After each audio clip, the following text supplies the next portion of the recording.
How to change the default Finder folder on MacBook. Hey everyone, welcome back to the channel. If you want to find different folders through your Finder and you want to change the folder uh, to a different one than recents, then you're in the right place.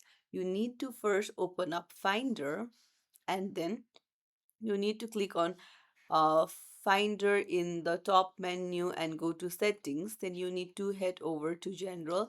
Then you can see new Finder window shows recents. Tap on the drop down and you can change the folder of your choice. So whenever you open a new Finder window, it will open up to your selected folder instead of the previous default. And that's it. It's as simple as that. If this tutorial helped you out, don't forget to hit the subscribe button, turn on the notification bell to not miss any updates, and like and share the video.